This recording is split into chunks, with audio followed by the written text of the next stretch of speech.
mbokk yi ñuy faral di ànd ak ñun si seen site préféré inforewmi.com comme d'habitude ginnaaw ba ñu leen nuyoo ku si nekk sa tur ak sant fu ngeen mën di nekk ci biir réew mi ak bitim réew rawatina waa diaspora ñi nga xam ne ñooy ànd ak ñun si seen émission People à la présentation Mame El Hadj plus connu sous le nom de Elou sama caméraman di Cheikh Diop et toute l'équipe réalisation Babacar Ndiaye côté programme Fall Ndiaga alors ñuy jaajëfal toute l'équipe de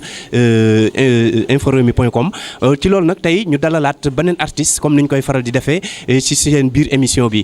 tey nag ki ñu dalal yaakaar naa ni ñu bari xam nañ ko à travers les chaînes de télévision mais à travers tamit les spectacles yi nga xam ni dinañ koy faral di amal avec à l'époque ses frères c'est le groupe Tekayfa mais tey nag ñu am kenn ci ñoom muy Ma Keita Ma Khoudia Keita tey moom la ñu dalal fas yéene ko waneel ak àdduna fas yéene ko waneel ak diaspora bi mais fas yéene ko waneel ak ci tamit ñi nga xam ne ñooy fans yi kon Ma dañ lay jox kàddu gi nga nuyoog mbokk yi après ñu door a dugg ci li nga xam ne rek mooy laaj yi. ok salaamaaleykum maa ngi nuyu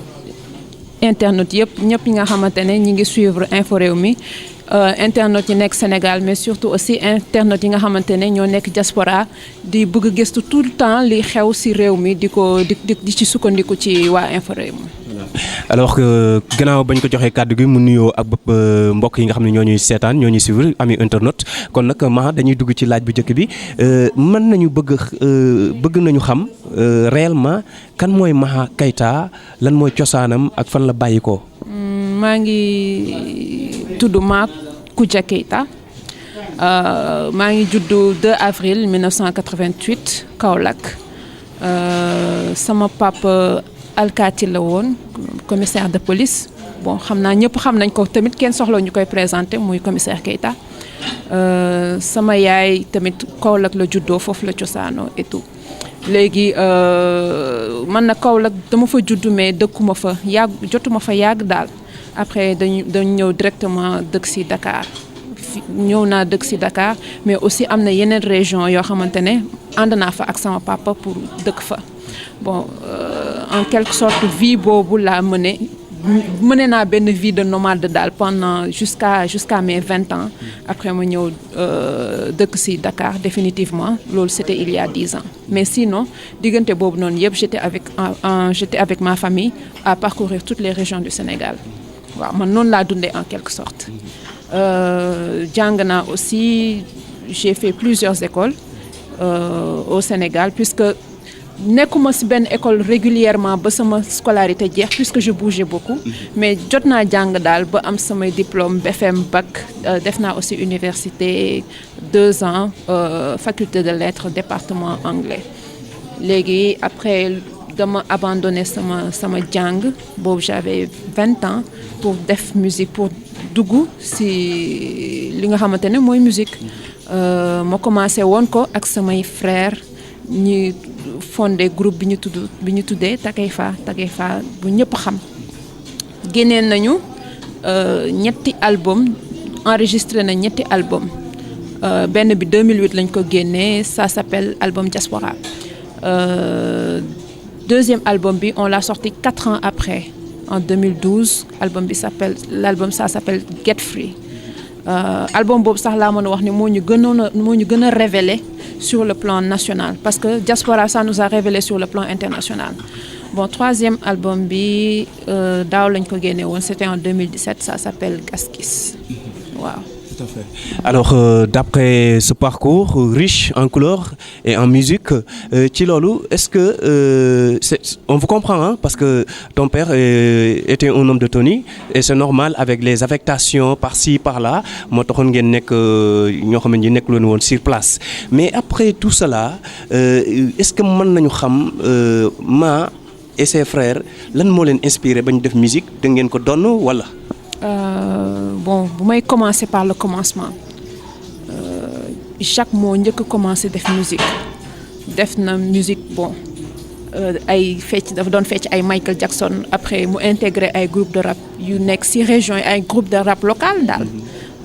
def na ko pendant 11 ans ba commencé woon tamit di def ay orientation personnelle de carrière kii def ay single acoustique la doon def purement acoustique la doon def kii mooy le one man show avec un leader et un chanteur avec son instrument sa guitare loolu la doon def mais après petit à petit dañu rejoindre petit à petit on a rejoint on a rejoint le groupe. Ouais, on a rejoint Jacques pour fonder le groupe. C'était quelque chose de très spontané. Nous rejoindre Ndoche. Kounek bi mu sentiré ni il a une vocation vers la musique. Dafa dugg le plus naturellement possible. Commencer def musique. Non la démé. Ci lolu est-ce que mën nañu xam par exemple musique bi def nga li nga xam ni rek mooy école des beaux-arts wala nga jàng ko fenn parce que ku ne xam na ni tu es une grande Baptiste ci côté boobu fan nga jàngee loolu ak noo ko jàngee. Bon ñun nag parce que bii moom dama koy maase parce que suñu formation ñun ñëpp la ñun on n'a pas eu la chance def ay conservatoire dem école des beaux-arts et on n'a pas eu la chance parce que nekkuñu woon Dakar. Autre chose à la longue on voulait vraiment faire ça mais à la longue on a trouvé que c'est mieux suñu style personnel ñu développer ko à partir de nu ñuy dégloo musique ak nu ñu koy jàngalee suñu bopp waaw nous sommes tous autodidactes noonu la ñu jàngee musique c'était juste pour conserver li nga xamante ne mooy sa touche personnelle c'est bien de faire conservatoire mais lépp loo xamante ne day particulariser ce style moo lay gën a jaay que li ngay jàng conservatoire mais à côté de ça à côté de ça boo jàngee ce style ba mu dëgër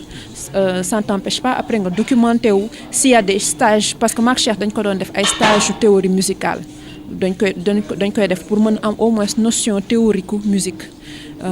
loolu moo nekk suñu base de formation en quelque sorte. Ok très bien kon Baptiste bi nga nekk da nga xëy un bon jour rek nga ko Cheikh damay jàng nekk Baptiste wala da nga doon taquiner un tout petit peu son instrument guitare. Jacques da doon jouer guitare acoustique man guitare laa njëkk a commencé jouer def naa ko pendant 2 ans. Guitare solo. Guitare acoustique sèche acoustique sèche. Moi sèche voilà. Guitare acoustique moom laa commencé def pendant 2 ans après 2 ans après puisque mooy li ma la doon wax processus de création groupe bi Iba rejoindre na à la batterie Cheikh rejoindre na à la guitare électrique bon je dirais que bassiste moom manqué woon te puisque man amoon naa ay prédisposition pour jouer à la guitare basse c'est la rejoindre c'était pas facile mais je me disais que tant que c'est faire de la musique rek ça mérite quelques sacrifices te loolu moo tax ma dugg ci guitare basse. Souvent on vous reproche que tu as un don en jouant la guitare basse est-ce que c'est vrai parce que da nga ciy def ay gestes yu garaaw. Bon je dirais que ku nekk am na particularité de jeu am noonu laa ko mën a waxee ku nekk am na particularité ku nekk guitare basse sa nit moo koy mën a jouer am na Habib Faye am na façon boo xamante ne bi muy jouer ça lui appartient exclusivement keneen ak keneen buy jouer guitare basse il suffit même de pas le voir même boo koy dégg da ngay xam ne kii mooy jouer guitare basse ça c'est ce qu'on appelle toujours la touche personnelle te touche personnelle boobu c'est si guitare yi nga koy si guitare basse nga koy gën a mën a dénoter bon pour ñi nga xamante ne ils ont l'habitude d'écouter ça. Ok très bien alors Mara yaakaar naa ni li nga wax leer na mais tey bëggoon nañu nga jox ñu tamit sa xalaat ci niveau musical sénégalaise et en Afrique la culture d'une manière générale tey boo doon def benn lecture. lan nga ci jox ñi nga xam ne ñoo ñu seetaan. Bon c'est que li ma mën a wax mooy bon la lecture n'est pas négative au contraire le bilan il est assez positif parce que y a li amoon avant ak li am léegi bokkul avant il y avait pas beaucoup de musiciens. Il y avait autour de Youssou Ndour, Omar Pène, Thione Seck ñoom rek ay Ismaël Lô ñoom il y avait que eux et il y avait qu'un seul média qui diffusait la musique de ces personnes-là qui étaient là. Maintenant la situation est devenue complètement différente. Waaw maintenant il y a déjà non seulement il y a déjà beaucoup de musiciens, il y en a beaucoup, mais il y a aussi beaucoup de médias heureusement qui permettent à ces musiciens-là de s'exprimer. Ça déjà c'est quelque chose de positif. C'est pas tout le temps évident de pouvoir vivre de son art. c'est pas tout le temps évident de pouvoir vivre de son art, mais c'est quelque chose de positif. Day élargir suñu champ de création. Duñu yem kese ci def mbalax wala quelque chose, mais les propositions seront diverses. Et c'est ça qui est la lecture positive de la musique sénégalaise, du niveau de la musique sénégalaise ici. Kon yow sa avis mooy musique bi actuellement ça marche très bien. Bon, ça dépend. Ça dépend. La musique sénégalaise, c'est une musique qui est très vendable, mais ça dépend de noo koy jaayee. Am na ñu koy jaay nuñ koy jaayee noo xamante ne tu ne peux pas vivre à 100% de ça, mais am na neneen noo koy exploiter ça à l'extérieur. Là, tu peux dire que tu vis de ta musique, mais la meilleure manière de vendre la musique, c'est surtout quand tu maîtrises ton outil de production musicale. Ça dépend daal, ce n'est pas la règle absolue que ça marche, mais ça dépend de nooy gérer sa production. Absolument. Alors Teka Maha voilà ba tey rek ñu xuus ci laaj yi est-ce que yow mën nga ñu wax tey suñu mbokk internet yi nga xam ne ñoo ñuy seetaan mu nekk loo xam ji peut-être exclusivité lay doon par rapport ak écho yi ñu amoon que Mahoudia nekkatul ak ay frères am,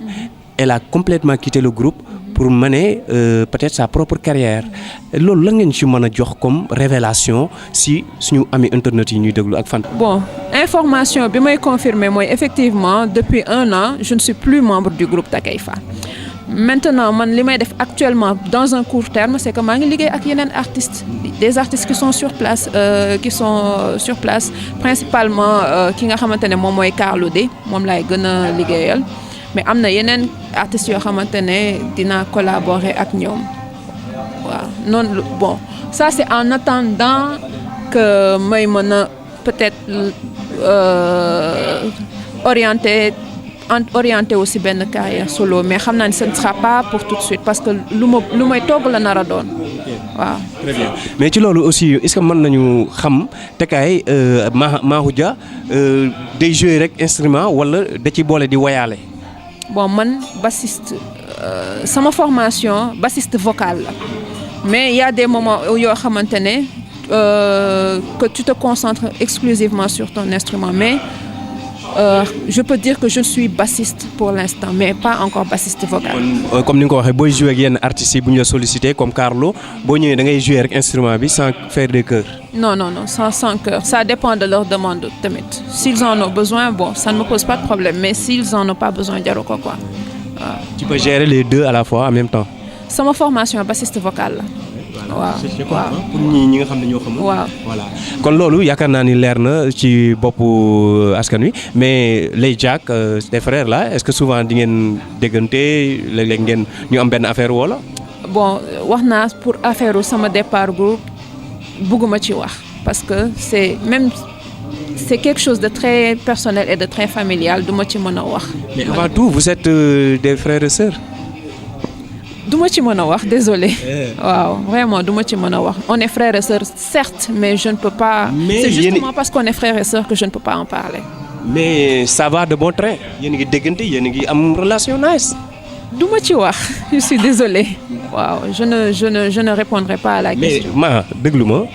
àdduna ngi lay seetaan Sénégal ngi lay seetaan ami internet ñi ngi lay seetaan fans yi ñi ngi lay seetaan te dañoo bëgg a xam est-ce que même bu fekkee en dehors de la musique que vous faisiez avant mais yéen a ngi déggante en tant que frère et sœur di am ay relations naturellement. Mais c'est justement parce que on est frères et sœurs parce que la famille est sacrée. Moo tax du ma mën a wax même si je disais que oui dañuy déggante ce serait étaler ma vie familiale te loolu ce serait irrespectueux en leur égard du ma ko def. C'est à cause de ça que je peux pas répondre à ça. Waaw. Donc kon loolu dina la ko may amul benn problème ci loolu rek bala ñuy jeexal rek am na question boo xam ne il faut ñu laaj la ko mi ngi jëm ci li nga xam ne rek mooy actuellement réew mi fi mu toll nga xam ni enjeu politique bi ak yëngu-yëngu yi yéen en tant que artiste en tant que tamit ñoo xamante ni ji ñu ngi leen di bàyyi xel vis-à-vis ci li ngeen di def muy musique bi yow tey boo doon joxe benn message jëme ko ci Sénégalais yi lan lay doon. Bon déjà li ma mën a wax mooy surtout que ñu def attention ci seen sécurité parce que yàgg nañ di wax waaw élection jot na waaw jàmm. On a tellement parlé de paix et que chaque année tu vois que nit ñi tey lañ gën a rakkaaju que violence bi tey la gën a am il faut que surtout nit ñi def attention ci seen bopp parce que bëgg ay coowu élection wala nit bëgg dem palais jarul que ñi mën a sacrifier ay vie wu ñeneen te loolu bu ñuy wax ak bu ñuy wax par rapport ak autorité yi ñooñu mën nañ ko bañ a comprendre mais nit ku nekk moo war a comprendre boppam moo ko war a mën a comprendre boppam à ce que moom mu mën a sàmm boppam may boppam jàmm comme ça ñëpp mën a am jàmm waaw loolu mooy sama message. Alors le mot de la fin bi nga xam ni bu la am message boo xam ne ji tey da nga koy jox jeunes musiciens yi comme vous la nouvelle génération lan lay doon. Bon jeunes musiciens li ma mën a wax mooy que seul le travail paye. lépp loo gis ci àdduna que nit am ko liggéeyam rek moo ko mën a jox du ay fo du njuuj njaaj ce n'est pas de la triche il faut travailler